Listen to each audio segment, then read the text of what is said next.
안녕하십니까? 오늘은 가족관계에서 우리가 겪는 괴로움과 갈등을 불교의 연기법으로 살펴보는 시간을 가져보려 합니다. 많은 분들이 가족 때문에 마음이 무겁습니다. 자식이 말을 듣지 않는다고, 부모님이 나를 이해하지 못한다고, 배우자가 변했다고 힘들어 하십니다. 그런데 이 괴로움의 뿌리를 들여다보면 하나의 큰 오해가 있습니다. 바로 가족을 나의 소유로 여기고 내 뜻대로 바꿀 수 있다고 믿는 집착입니다. 오늘 이 시간은 연기법이라는 부처님의 가르침을 통해 그 집착을 내려놓고 가족을 있는 그대로 바라보는 지혜를 함께 나누고자 합니다. 연기법이란 무엇일까요? 연기는 한자로 인연 일어날 길을 씁니다. 인연 따라 일어난다는 뜻입니다. 부처님께서는 모든 존재는 홀로 생겨나지 않고 반드시 다른 것과의 관계 속에서 의존하며 일어난다고 말씀하셨습니다. 꽃 한 송이도 씨앗과 흙과 물과 햇빛이 함께 만나야 피어납니다. 어느 하나라도 없으면 꽃은 피어나지 못합니다. 사람도 마찬가지입니다. 내가 지금 여기 있는 것은 부모님이 계시고 밥을 지어준 누군가가 있고 이 땅이 있고 공기가 있기 때문입니다. 나라는 존재는 혼자 독립적으로 서 있는 것이 아니라 수많은 인연이 서로 얽히고 의지하며 임시로 모인 형상일 뿐입니다. 그렇다면 가족은 어떨까요? 가족 역시 연기로 만난 인연입니다. 부모와 자식, 남편과 아내, 형제자매는 수많은 업의 인연이 서로 맞아떨어져 한 지붕 아래 모인 것입니다. 그 인연은 고정되어 있지 않습니다. 어제의 관계와 오늘의 관계가 다르고 오늘과 내일의 관계가 또 다릅니다. 자식은 태어날 때 부모에게 전적으로 의존하지만 자라면서 점점 독립적인 존재가 됩니다. 부모는 젊을 때 자식을 돌보지만 늙으면 자식에게 의지하게 됩니다. 이 모든 것이 고정된 실체 없이 조건에 따라 변화하는 연기의 모습입니다. 화엄경에서는 이것이 있으므로 저것이 있고 이것이 없으면 저것도 없다고 말합니다. 부모가 있으므로 자식이라는 이름이 성립하고 자식이 있으므로 부모라는 이름이 성립합니다. 부모와 자식은 서로가 서로를 만들어주는 관계입니다. 그 어느 쪽도 독립적으로 존재하지 않습니다. 남편이 있기에 아내가 있고 아내가 있기에 남편이 있습니다. 형이 있기에 동생이 있고 동생이 있기에 형이 있습니다. 이 모두가 상대적이고 의존적인 관계입니다. 그런데 우리는 이 사실을 잊고 가족을 고정된 실체로 나의 소유로 착각합니다. 자식은 내가 낳았으니 내 것이라고 생각합니다. 배우자는 나와 결혼했으니 평생 변하지 말아야 한다고 기대합니다. 부모는 자식이 효도하는 것이 당연하다고 믿습니다. 이런 집착이 관계를 무겁게 하고 서로에게 상처를 주고 괴로움을 만들어냅니다. 연기를 깨닫는다는 것은 바로 이 집착을 내려놓는 것입니다. 가족도 나도 독립적으로 존재하는 고정된 실체가 아니라 인연 따라 흐르는 현상임을 아는 것입니다.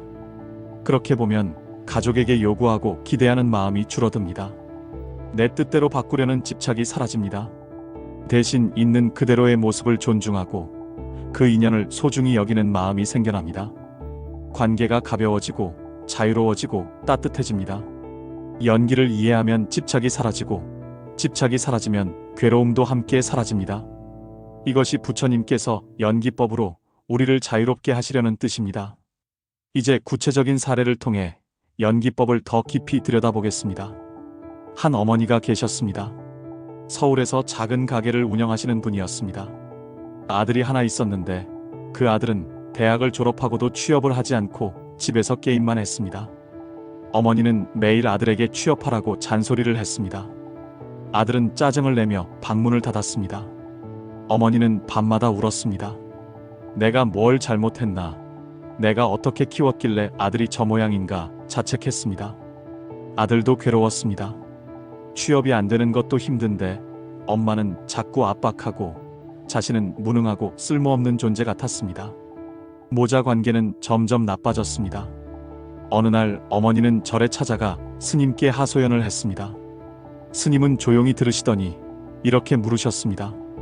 어머니, 아들이 취업을 해야 하는 이유가 무엇입니까? 어머니는 당연하다는 듯 대답했습니다. 어른이 됐으면 돈을 벌어야지요. 남들도 다 그러는데 우리 아들만 안 그러면 어떻게 합니까? 스님은 다시 물으셨습니다.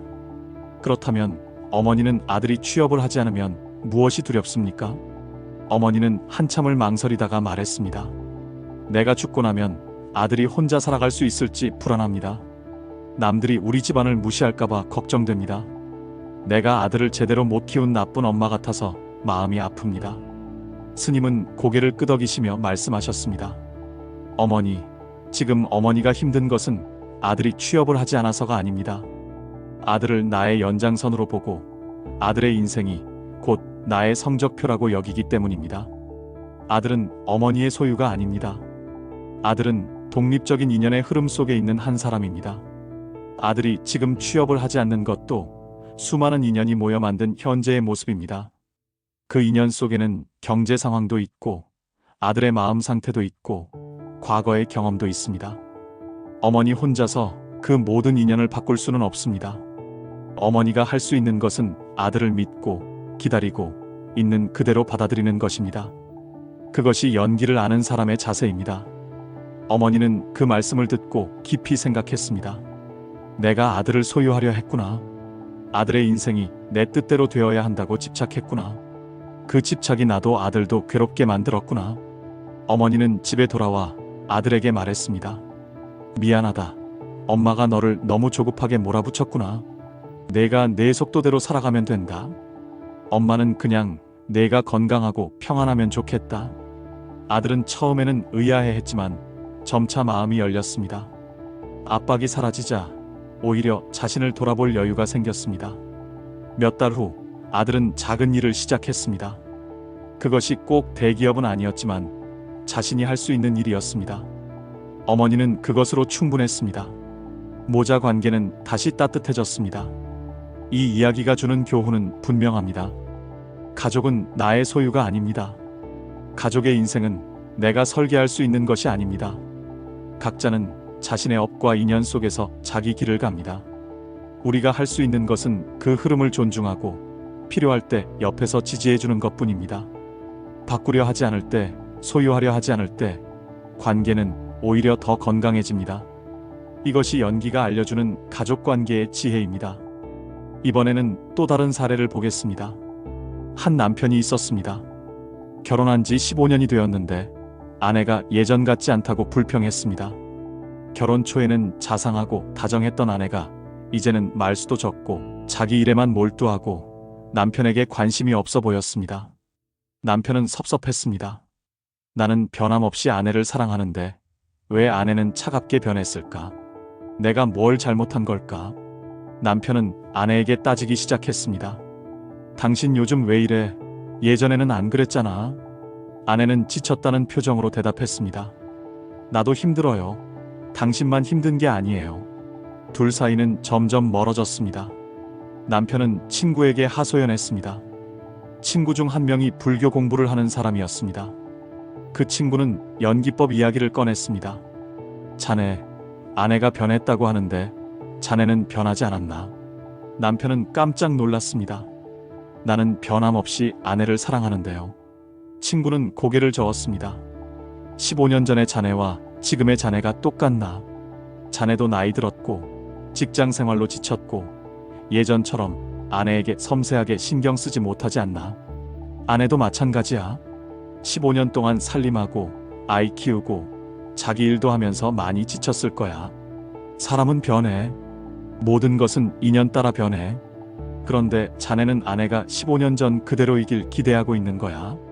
그게 집착이야. 남편은 그 말을 듣고 충격을 받았습니다.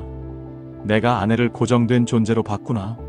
아내는 계속 흐르고 있는데 나는 과거의 아내를 붙잡고 있었구나.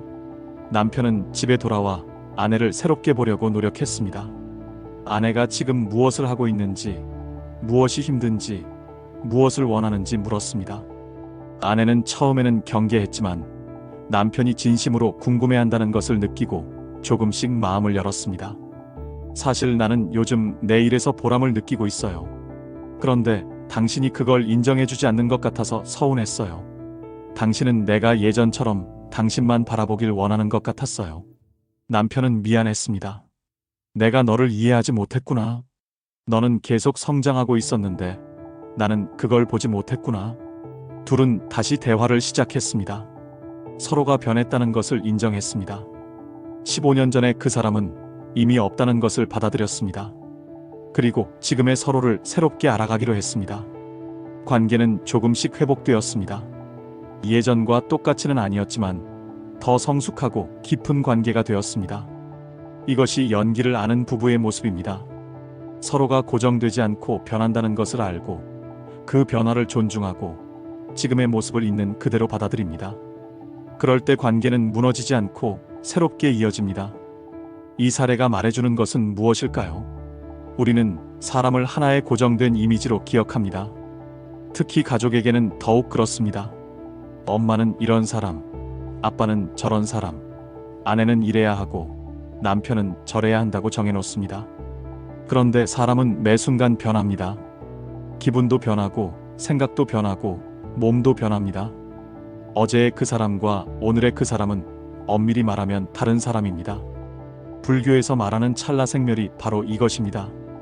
모든 것은 매 순간 생겨났다 사라지며 흐릅니다. 그런데 우리는 과거의 이미지를 붙잡고 그 사람이 변하지 않기를 바랍니다. 이것이 관계를 경직되게 만들고 갈등을 낳습니다. 연기를 깨닫는다는 것은 이 흐름을 인정하는 것입니다. 모든 사람은 인연 따라 변한다는 것을 받아들이는 것입니다. 그렇게 보면 상대가 변했다고 원망하지 않게 됩니다. 변화는 당연한 것이니까요. 대신 지금 이 순간 상대가 어떤 사람인지, 무엇을 필요로 하는지 새롭게 보려 노력합니다. 과거의 기억이 아니라 현재의 모습을 봅니다. 이것이 진정으로 상대를 아는 것이고 관계를 살아있게 하는 것입니다. 연기는 무상과 연결됩니다. 모든 것은 변하고 머무르지 않습니다. 그것을 슬퍼할 것이 아니라 자연스러운 흐름으로 받아들일 때 우리는 자유로워집니다. 이제 말과 업에 대해 살펴보겠습니다. 가족 관계에서 가장 많은 상처를 주는 것이 말입니다. 부부싸움도 부모 자식 갈등도 대부분 말 때문에 생깁니다. 말은 업을 찢습니다. 한 번 뱉은 말은 공기 중에 퍼져나가고 상대의 마음에 상처를 남기고 그 상처는 다시 말이 되어 돌아옵니다. 법구경에 이런 말씀이 있습니다. 입은 도끼요 말은 칼날이니 어리석은 자는 말로써 자기를 해친다. 가족에게 던진 거친 말 한마디가 오랫동안 관계를 망가뜨립니다. 그런데 그 말을 할 때는 이렇게 생각합니다. 나는 진심으로 하는 말인데 왜 못 알아듣지? 나는 가족을 위해서 하는 말인데 왜 기분 나빠하지? 이것이 바로 집착입니다. 진심이라는 이름으로 상대를 무시하는 말, 가족이라는 이유로 함부로 던지는 말들이 얼마나 많습니까? 넌 왜 맨날 그 모양이니? 너만 힘드니? 나는 안 힘드니? 내가 너 때문에 얼마나 고생하는지 아니? 이런 말들은 상대를 한 명의 독립적인 존재로 존중하지 않습니다. 나의 기대에 맞지 않는다고 비난하고 나의 고통을 상대에게 책임지우려 합니다. 이것은 연기를 모르기 때문입니다. 연기를 알면 상대도 나와 마찬가지로 수많은 인연 속에서 지금의 모습으로 있다는 것을 이해합니다. 그 사람도 힘들고 그 사람도 최선을 다하고 있을 수 있다는 것을 인정합니다. 그러면 말이 부드러워집니다. 비난이 아니라 이해로, 요구가 아니라 존중으로 말하게 됩니다. 한 가지 예를 들어보겠습니다. 저녁 식사 자리에서 남편이 아내에게 이렇게 말합니다. 오늘 반찬이 왜 이래? 맛이 없네. 아내는 화가 납니다. 내가 일하고 와서 저녁 준비하느라 얼마나 힘든데 고맙다는 말은 못할 망정 불평이야. 아내는 쏘아붙입니다. 그럼 당신이 해봐요. 남편도 발끈합니다. 내가 밖에서 돈 벌어오는 것도 힘든데 밥 한 끼 제대로 못 해줘. 말싸움이 시작됩니다. 저녁 식사는 차갑게 식고 둘 다 상처받습니다. 이 모든 것이 말 한마디에서 시작되었습니다. 만약 남편이 연기를 알았다면 어땠을까요? 오늘 아내가 만든 음식이 평소와 다르다면 아내에게도 무슨 일이 있었을 것이라고 생각했을 것입니다. 아내가 피곤했을 수도 있고 마음이 복잡했을 수도 있고 재료가 부족했을 수도 있습니다. 그것을 생각하면 불평하는 대신 이렇게 말할 수 있습니다. 오늘 힘들었어요. 괜찮아요. 그러면 아내도 미안하다고 오늘 좀 지쳐서 그랬다고 말할 수 있습니다. 대화는 이어지고 서로를 이해하고 관계는 따뜻해집니다. 말 한마디가 업을 짓기도 하고 업을 씻기도 합니다. 그것은 연기를 아는가 모르는가에 달려 있습니다. 우리는 가족이기 때문에 말을 함부로 해도 된다고 생각합니다. 가족은 내가 어떻게 말해도 이해해 줄 것이고 용서해 줄 것이라고 믿습니다. 그래서 밖에서는 조심하던 말도 집에서는 거칠게 내뱉습니다. 그런데 그것이 쌓이면 관계는 망가집니다. 가족이라고 상처가 덜한 것이 아닙니다. 오히려 더 깊습니다. 가장 가까운 사람에게 받은 상처는 오래갑니다. 그러므로 가족에게 더 신중하게 말해야 합니다. 더 부드럽게, 더 존중하며 더 조심스럽게 말해야 합니다. 이것이 연기를 아는 사람의 말입니다. 말을 할 때 이렇게 관찰해 보십시오. 내가 지금 하려는 말이 상대를 있는 그대로 보고 하는 말인가? 아니면 내 기대와 욕심에서 나오는 말인가? 이 말이 상대에게 상처를 줄까? 아니면 도움이 될까? 이 말을 하지 않으면 안 되나? 아니면 침묵이 더 나을까? 이렇게 한번 멈추고 생각하면 불필요한 말의 업을 줄일 수 있습니다. 업을 짓지 않는 것이 곧 자유입니다. 말을 조심하는 것이 곧 수행입니다. 가족에게 상처 주는 말을 하지 않는 것이 곧 자비입니다. 이제 실천 방법을 말씀드리겠습니다. 연기를 이해하는 것도 중요하지만 그것을 일상에서 실천하는 것이 더 중요합니다. 이해는 머리로 하는 것이고 실천은 몸과 마음으로 하는 것입니다. 부처님의 가르침은 실천할 때 비로소 우리 것이 됩니다. 그러므로 오늘부터 작은 수행을 시작해 보십시오. 먼저 하루에 한 번 조용한 시간을 만드십시오. 아침에 일어나서든 저녁에 자기 전이든 3분만 시간을 내십시오. 편안하게 앉으십시오. 눈을 감으십시오. 그리고 숨을 관찰하십시오. 들숨이 들어오는 것을 느끼고 날숨이 나가는 것을 느끼십시오. 숨이 코를 지나갈 때의 시원한 감각, 가슴이 부풀어 오르는 느낌, 배가 오르락 내리락 하는 움직임을 그저 지켜보십시오. 생각이 떠오르면 그것도 알아차리고 다시 숨으로 돌아오십시오. 이렇게 3분만 하십시오. 이것이 호흡 수행입니다. 호흡은 지금 이 순간을 알아차리는 가장 쉬운 방법입니다. 호흡은 과거에도 미래에도 없습니다. 오직 지금 여기에만 있습니다. 호흡을 느끼는 순간 당신은 현재에 머물게 됩니다. 현재에 머무는 순간 집착이 느슨해집니다. 집착이 느슨해지는 순간 연기가 보입니다. 호흡 수행이 끝나면 염불을 하십시오. 관세음보살을 108번 부르십시오. 염주가 있으면 염주를 사용하고 없으면 손가락으로 세어도 됩니다. 관세음보살, 관세음보살, 관세음보살. 한 번 부를 때마다 마음을 담으십시오. 관세음보살님께 가족의 평안을 기원하십시오. 내가 미워하는 사람도 행복하기를, 나를 미워하는 사람도 괴로움에서 벗어나기를 이렇게 기원하십시오. 염불은 마음을 정화합니다. 염불은 원망과 집착을 씻어냅니다. 108번의 염불이 끝날 때쯤이면 마음이 한결 가벼워질 것입니다. 이것이 염불 수행입니다. 염불이 끝나면 자신에게 3가지 질문을 하십시오. 이것을 관찰문이라고 합니다. 첫째, 내가 지금 붙잡고 있는 것은 무엇인가? 가족에 대한 기대인가? 재산에 대한 집착인가? 명예에 대한 욕심인가? 무엇이든 좋습니다. 솔직하게 들여다보십시오. 둘째, 내가 붙잡은 그것은 고정된 실체가 있는가? 아니면 인연 따라 흐르는 현상인가? 자식은 영원히 내 소유인가? 재산은 영원히 내 것인가? 명예는 영원히 머물러 있는가? 아닙니다. 모두 인연 따라 생겨났다가 인연 따라 사라집니다. 셋째, 나는 지금 이 순간 숨 쉬고 있는 나를 인정하는가? 과거의 실수를 후회하고 미래의 불안에 떨고 있지는 않은가? 지금 여기 살아있는 나를 있는 그대로 받아들이는가? 이 3가지 질문에 답하며 하루를 마무리하십시오. 매일 밤 이 질문을 하다 보면 집착이 조금씩 내려놓아집니다. 연기의 지혜가 조금씩 몸에 배입니다. 이 수행을 하루 10분만 하십시오. 호흡 3분, 염불 5분, 관찰문 2분이면 됩니다. 10분이면 누구나 할 수 있습니다. 아침에 하면 하루가 평온해지고 저녁에 하면 하루가 정리됩니다. 이것을 한 달만 해보십시오. 한 달 후에는 가족을 보는 눈이 달라질 것입니다. 2달 후에는 말이 달라질 것입니다. 3달 후에는 관계가 달라질 것입니다. 작은 수행이 큰 변화를 만듭니다. 부처님의 가르침은 실천할 때 빛을 발합니다. 오늘부터 시작해 보십시오. 여기서 한 가지 오해를 바로잡고자 합니다.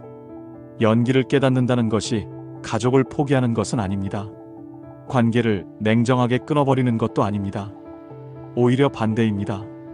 연기를 알수록 가족을 더 소중하게 여기게 됩니다. 왜냐하면 지금 이 인연이 영원하지 않다는 것을 알기 때문입니다. 지금 함께 있는 이 순간이 얼마나 귀한지 알기 때문입니다. 부모님도 영원히 계시지 않습니다. 자식도 언젠가는 떠납니다. 배우자도 내 곁을 떠날 수 있습니다. 이것이 무상입니다. 이것이 연기입니다. 그러므로 지금 이 순간을 더 깊이 사랑해야 합니다. 지금 옆에 있는 사람을 더 따뜻하게 대해야 합니다. 연기는 허무주의가 아닙니다. 모든 것이 헛되니 아무것도 하지 말자는 것이 아닙니다. 모든 것이 인연 따라 흐르니 최선을 다해 좋은 인연을 만들자는 것입니다. 가족에게 상처 주는 말 대신 따뜻한 말을 하는 것, 그것이 좋은 인연을 만드는 것입니다. 집착을 내려놓고 있는 그대로를 존중하는 것, 그것이 관계를 살리는 것입니다. 연기를 아는 사람은 더 적극적으로 사랑합니다. 왜냐하면 이 순간이 다시 오지 않는다는 것을 알기 때문입니다. 무상을 아는 사람은 더 소중히 대합니다. 왜냐하면 모든 만남이 기적이라는 것을 알기 때문입니다. 그러므로 오늘 집에 돌아가면 가족에게 말하십시오. 고맙다고, 미안하다고, 사랑한다고. 어색할 수 있습니다. 평소에 하지 않던 말이라 쑥스러울 수 있습니다. 그래도 하십시오. 그 한마디가 관계를 바꿉니다. 그 한마디가 좋은 업을 짓습니다. 내일은 자식에게 말하십시오. 내가 어떤 모습이든 엄마는, 아빠는 너를 믿는다고. 내 인생은 네가 살아가는 것이고 나는 그걸 응원한다고. 모레는 부모님께 전화하십시오. 오래 전화하지 않아도 됩니다. 목소리만 들려드려도 됩니다. 잘 지내시냐고, 건강하시냐고, 보고 싶다고. 이런 작은 실천이 연기를 사는 것입니다. 이런 작은 실천이 수행입니다. 연기를 깨닫는다는 것은 세상을 새로운 눈으로 보는 것입니다. 가족도 나도 모든 존재도 독립적으로 서 있는 것이 아니라 서로 기대어 함께 존재한다는 것을 보는 것입니다. 그렇게 보면 나만 옳다는 생각이 사라집니다. 내 기준으로 상대를 재단하는 교만이 사라집니다. 대신 겸손해집니다. 내가 틀릴 수도 있다는 것을 인정합니다. 상대의 입장을 이해하려 노력합니다. 이것이 지혜입니다. 이것이 자비입니다. 지혜와 자비는 연기에서 나옵니다. 가족관계에서 가장 중요한 것은 상대를 바꾸려 하지 않는 것입니다. 상대는 나의 작품이 아닙니다. 나의 기대대로 만들어지는 점토가 아닙니다. 상대는 자기 인연 속에서 흐르는 한 사람입니다. 내가 할 수 있는 것은 나 자신을 바꾸는 것뿐입니다. 내 집착을 내려놓는 것, 내 말을 조심하는 것, 내 마음을 관찰하는 것, 이것만이 내가 할 수 있는 일입니다. 그런데 신기한 것은 내가 변하면 관계도 변한다는 것입니다. 내가 집착을 내려놓으면 상대도 편안해집니다. 내가 말을 부드럽게 하면 상대도 마음을 엽니다. 내가 먼저 변하는 것이 가장 빠른 해결책입니다. 이것이 연기의 법칙입니다. 이것이 인과의 법칙입니다. 오늘 이 시간 함께 나눈 이야기를 정리하겠습니다. 가족은 인연 따라 만난 거울입니다. 그 거울에 비친 나를 보며 우리는 성장합니다. 가족은 나의 소유가 아니라 함께 흘러가는 동반자입니다. 그 동반자를 존중하고 있는 그대로 받아들이고 지금 이 순간을 소중히 여기는 것이 연기를 사는 것입니다. 집착을 내려놓는다는 것은 사랑을 포기하는 것이 아니라 더 깊은 사랑으로 나아가는 것입니다. 무소유는 냉정함이 아니라 자유입니다. 연기는 허무가 아니라 지혜입니다. 오늘부터 작은 수행을 시작하십시오. 호흡을 관찰하고 염불을 하고 스스로에게 질문을 던지십시오. 가족에게 따뜻한 말 한마디를 건네십시오. 상대를 바꾸려 하지 말고 나를 먼저 바꾸십시오. 이것이 부처님께서 걸으라고 하신 길입니다. 이 길은 멀지 않습니다. 바로 지금 여기에서 시작됩니다. 오늘 하루만 해보십시오. 내일은 내일의 해가 뜹니다. 그날 또 한 번 해보십시오. 그렇게 하루하루 걷다 보면 어느새 마음이 가벼워져 있을 것입니다. 가족과의 관계도 따뜻해져 있을 것입니다. 오늘 영상이 여러분의 마음에 작은 울림이 되었기를 바랍니다. 연기의 가르침이 일상에서 빛을 발하기를 바랍니다.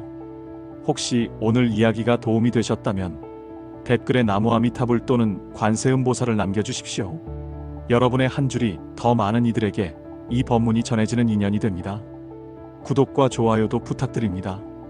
여러분의 작은 클릭 하나가 더 많은 분들에게 부처님 가르침이 닿는 다리가 됩니다. 함께 좋은 인연을 만들어 갑시다. 모든 가족이 평안하시길 기원합니다. 모든 갈등이 이해로 녹아내리길 기원합니다. 모든 관계가 연기의 지혜 속에서 자유롭고 따뜻해지길 기원합니다. 오늘 하루도 부처님의 자비 속에 머무르십시오. 고맙습니다. 관세음보살